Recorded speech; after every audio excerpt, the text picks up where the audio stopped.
ये कहानी है टाइगो नाम के एक गैंगस्टर की, जो कोरियन अंडरवर्ल्ड की दुनिया का माना जाना चेहरा है। यह अपने काम और जुबान का पक्का है, इसलिए इसकी गैंग के साथ साथ राइवल गैंग के लोग भी इसे पसंद करते हैं। आज ये अपनी राइवल गैंग के बॉस जोंग से मिलने के लिए आया है, क्योंकि इन लोगों ने टाइगो की गैंग के 3 मेंबर्स को पकड़ के बहुत बुरी तरह से टॉर्चर किया है। टाइगो की वफादारी की वजह से जोंग भी उसे पसंद करता है, इसलिए वो इसके कहने पर उन तीनों लोगों को छोड़ने को राजी हो जाता है और साथ ही वो टाइगो को अपनी गैंग में शामिल होने का ऑफर भी देता है। वो टाइगो से कहता है कि तुम्हारी गैंग अब धीरे धीरे खत्म हो रही है और सच कहूँ तो तुम्हारे बिना उस गैंग का कोई वजूद नहीं।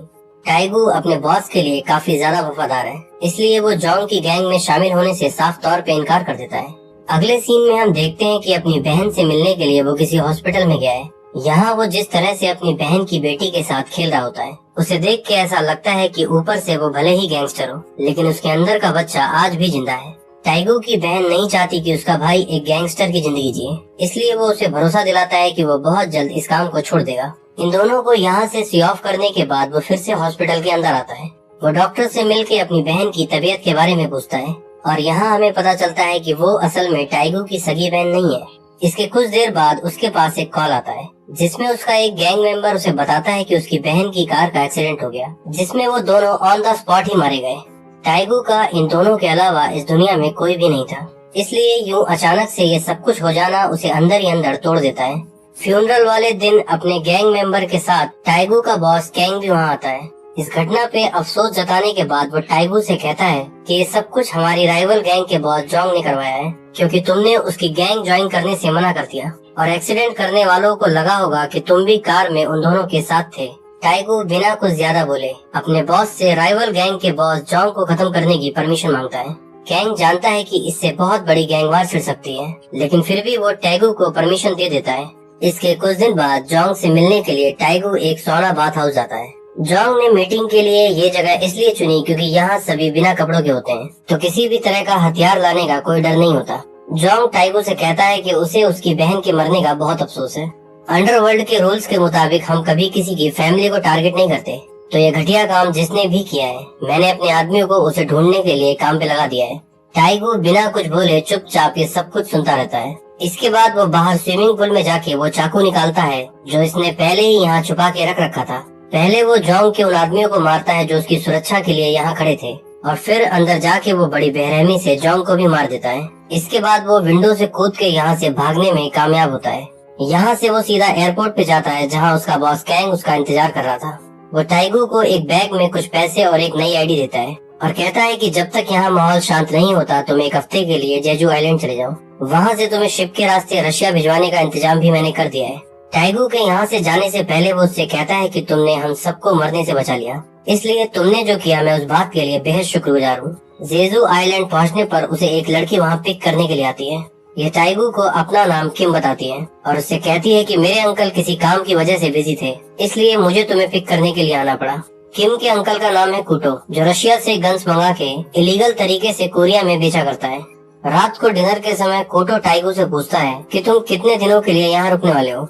टाइगो कहता है 1 हफ्ते या उससे थोड़ा ज्यादा समय भी लग सकता है। यहाँ किम टाइगो के साथ बिल्कुल भी अच्छे से पेश नहीं आती, क्योंकि वो गैंगस्टर टाइप के लोगों को पसंद नहीं करती, इसलिए वो उससे कहती है कि जितना जल्दी हो सके यहाँ से चले जाना।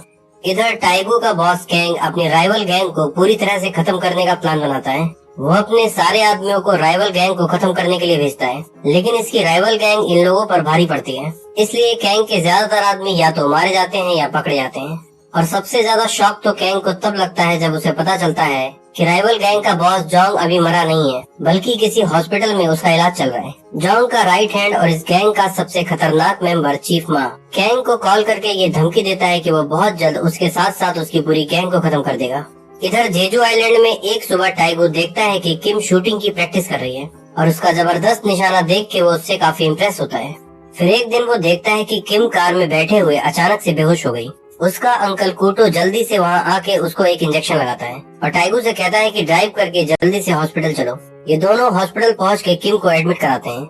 हॉस्पिटल में कोटो टाइगो को बताता है कि किम को कैंसर जैसी जानलेवा बीमारी है। डॉक्टर्स का कहना है कि वो कुछ महीने ही जिंदा रह पाएगी। उसका इलाज कराने के लिए मैं इलीगल गन्स बेच के पैसे इकट्ठे कर रहा हूँ, और तुम्हें भी अपने घर में छुपाने का यही कारण है, क्योंकि उसके बदले में मुझे पैसे मिलेंगे।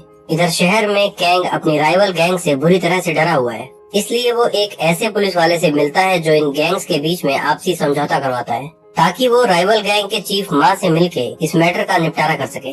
ये पुलिस वाला इसकी बात मान के चीफ मा के साथ मीटिंग का प्लान फिक्स करता है। अगले दिन मीटिंग शुरू होते ही चीफ मा कैंग को एक बुरी मौत देने की बात करता है, लेकिन पुलिस वाला उसे समझाता है कि अगर तुम्हारी आपसी गैंग वार इसी तरह बढ़ती चली गई तो पुलिस को भी बीच में इंटरफेयर करना पड़ेगा, जिससे तुम दोनों गैंग्स को बहुत ज्यादा नुकसान होने वाला है।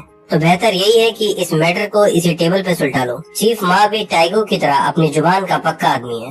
वो पुलिस वाले से कहता है कि मैंने अपने बॉस को वादा किया था कि जो लोग भी उस हमले में शामिल थे वो उन सबको मार देगा। माहौल को बिगड़ता देख पुलिस वाला इन सबको एक सोल्यूशन बताता है। वो कहता है कि चीफ मा के बॉस पे हमला टाइगू ने किया था, तो कैंग अपने सबसे भरोसेमंद आदमी टाइगू को चीफ मा को हैंड ओवर कर देगा और टाइगू को खत्म करने के बाद ये गैंग वार यहीं पे रुक जाएगी। लेकिन बदले में चीफ मा को ये प्रॉमिस करना होगा कि वो कैंग को कोई नुकसान नहीं पहुंचाएगा। चीफ मा को पुलिस वाले का ये सोल्यूशन कुछ खास पसंद नहीं आता, क्योंकि वो जानता है कि ये सब कुछ करवाने वाला असल में कैंग ही है। लेकिन पुलिस वाले का इस मैटर में इंटरफेयर की वजह से वो इस शर्त को मान लेता है और यहाँ इन दोनों गैंग्स के बीच में आपसी समझौता हो जाता है। इधर जेजू आइलैंड पे जब किम को होश आता है तो वो बिना डॉक्टर की परमिशन लिए जल्द से जल्द अपने घर जाना चाहती है।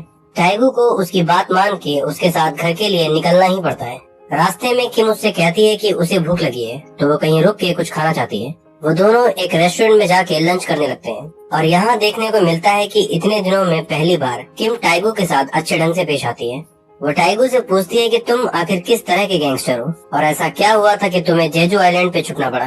किम के इन सवालों का जवाब टाइगू चुप रह के देता है। इसके बाद यहाँ से घर वापस जाते समय टाइगू के पास उसके बॉस कैंग का कॉल आता है।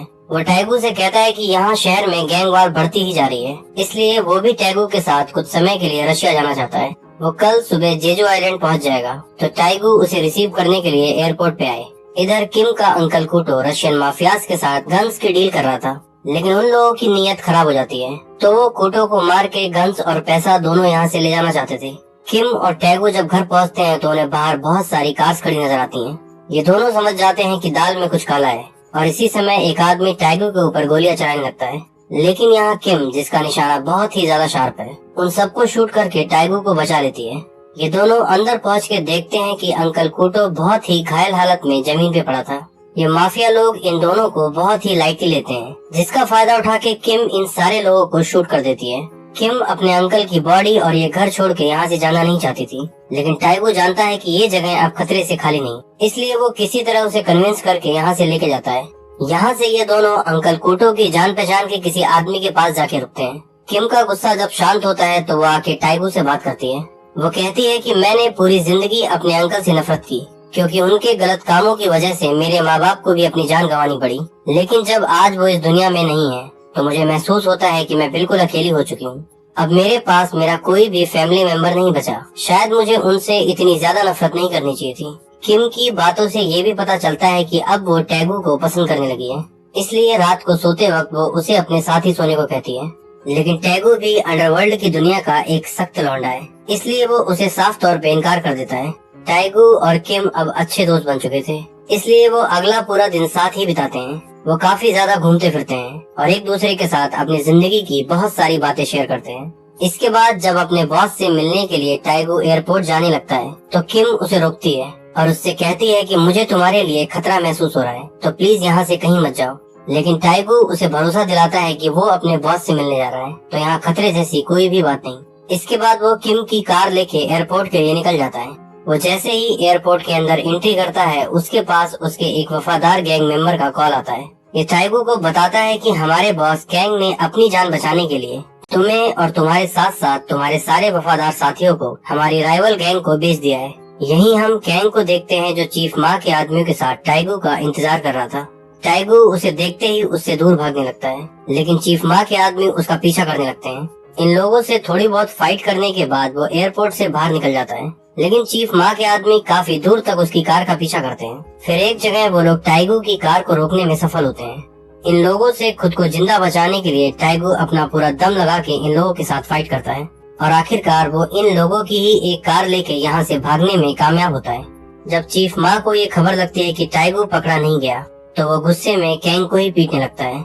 घर पहुँचने के बाद टाइगू देखता है कि किम यहाँ पर नहीं है, तो वो कॉल करके पूछता है कि वो इस वक्त कहाँ है। किम उससे कहती है कि उसे अपने अंकल कोटो की याद आ रही थी, इसलिए वो उनके घर जा रही है। टाइगू उसे समझाता है कि इस वक्त वहाँ बहुत खतरा है, तो वो तुरंत वापस लौट आए।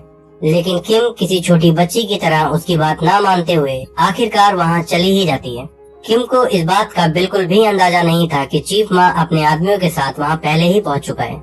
किम जब वहाँ पहुँचती है तो ये लोग उसे हॉस्टेज बना लेते हैं, क्योंकि वो इस बात को समझ जाते हैं कि इस लड़की के सहारे ही टाइगू तक पहुँचा जा सकता है। इसके बाद चीफ माँ टाइगू को फोन पे कहता है कि अगर वो किम को जिंदा देखना चाहता है तो चुपचाप खुद को हमारे हवाले कर दे। किम टाइगू से कहती है कि वो कुछ दिनों में वैसे भी मरने वाली है, तो बेहतर यही होगा कि तुम इन लोगों से दूर भाग जाओ। लेकिन टाइगू उससे कहता है कि अगर मेरी वजह से तुम्हें कुछ हुआ तो मैं पूरी जिंदगी खुद को माफ नहीं कर पाऊंगा। टाइगू जानता है कि चीफ माँ भी उसकी तरह अपनी जुबान का पक्का गैंगस्टर है, इसलिए इस शर्त पे वो खुद को सौंपने को तैयार हो जाता है कि बदले में वो लोग किम को छोड़ देंगे। चीफ माँ भी उसे प्रॉमिस करता है कि अगर टैगू यहाँ खुद आता है तो वो लोग किम को जाने देंगे। इसके बाद टैगू उस जगह पहुँचता है जहाँ किम को हॉस्टेज बनाया गया है। टैगू के वहाँ पहुँचते ही बाहर खड़े चीफ माँ के आदमी उसकी बहुत बुरी तरह से पिटाई करते हैं। फिर वो टैगू को घसीटते हुए अंदर चीफ माँ के पास लेके जाते हैं।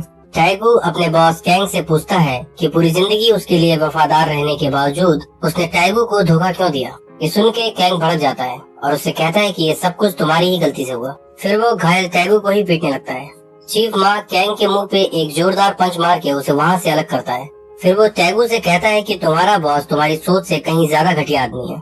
मेरे बॉस मिस्टर जॉन्ग के कहने पर मैंने तुम्हारी बहन के कार एक्सीडेंट की इन्वेस्टिगेशन करवाई थी और यहाँ मुझे पता चला कि उस एक्सीडेंट में हमारे गैंग मेंबर का कोई हाथ नहीं था, बल्कि ये सब कुछ करवाने वाला तुम्हारा बॉस कैंग ही था, क्योंकि तुम्हारे बॉस को इस बात का डर था कि कहीं तुम अपनी गैंग छोड़ के हमारी गैंग में शामिल ना हो जाओ। ये सब कुछ सुन के टैगू गुस्से से पागल हो जाता है और वो कैंग को पकड़ के बुरी तरह से पीटने लगता है। चीफ माँ ने उस पुलिस वाले को जुबान दी थी कि अगर उसे टैगू मिल गया तो वो कैंग को मरने नहीं देगा, इसलिए वो कैंग की मदद करने के लिए उसकी तरफ एक चाकू फेंकता है। चैंग उस चाकू से टैगू पे बहुत सारे वार करता है, लेकिन इस घायल हालत में भी टैगू उसका पीछा नहीं छोड़ता और उसे लगातार पीटता रहता है। फिर चीफ माँ अपने एक आदमी को इशारा करके टैगू पे पीछे से हमला करवाता है और लास्ट में वो खुद भी टैगू को चाकू मार के उसका संघर्ष यहाँ पे खत्म करता है। फिर ये लोग जबरदस्ती किम को खींचकर यहाँ से बाहर लेके जाते हैं और टैगू के साथ साथ इस पूरी जगह को आग लगा देते हैं। लेकिन टैगू को किए अपने वादे के मुताबिक चीफ माँ किम को जिंदा छोड़ देता है। अगले सीन में हम किम को एक होटल रूम में बैठा देखते हैं। वो अपने अंकल के दोस्तों की हेल्प से इन गैंगस्टर्स की लोकेशन का पता लगा लेती है और फिर अगली सुबह जब वो सारे गैंगस्टर बिना किसी वेपन्स के वहाँ ब्रेकफास्ट के लिए इकट्ठा हुए थे तो किम भी उस जगह पे पहुँचती है। किम को वहाँ देखते ही एक गैंग मेंबर उसके साथ छेड़छाड़ करने लगता है, क्योंकि उन लोगों को इस बात का बिल्कुल भी अंदाजा नहीं था कि ये गन चलाने में कितनी माहिर है। और इसी समय किम बिना कोई टाइम वेस्ट किए उन लोगों पर दनादन गोलियां चलाना शुरू करती है। ये सब अपनी जान बचाने के लिए इधर उधर भागते हैं, लेकिन फिर भी किम इन सब को खत्म कर देती है। किम की बहादुरी और उसका निशाना देख के चीफ माँ उसकी तारीफ करता है, लेकिन किम उसे भी जिंदा नहीं छोड़ती और लास्ट में वो टैगू के सबसे बड़े दुश्मन कैंग के पास जाती है और अपने गन की बची हुई सारी गोलियां उसके सीने में उतार देती है। फिल्म के आखिरी सीन में हम किम को एक बीच पे देखते हैं। वो म्यूजिक सुनते हुए टैगू के साथ बिताए हुए पलों को याद कर रही है और इसी वक्त पुलिस भी उसे गिरफ्तार करने के लिए यहाँ पहुँच जाती है। लेकिन इससे पहले कि पुलिस उसे पकड़ पाती, वो मुस्कुराते हुए खुद को भी शूट कर देती है और इसी इमोशनल एंडिंग के साथ ये फिल्म यहाँ पे समाप्त होती है।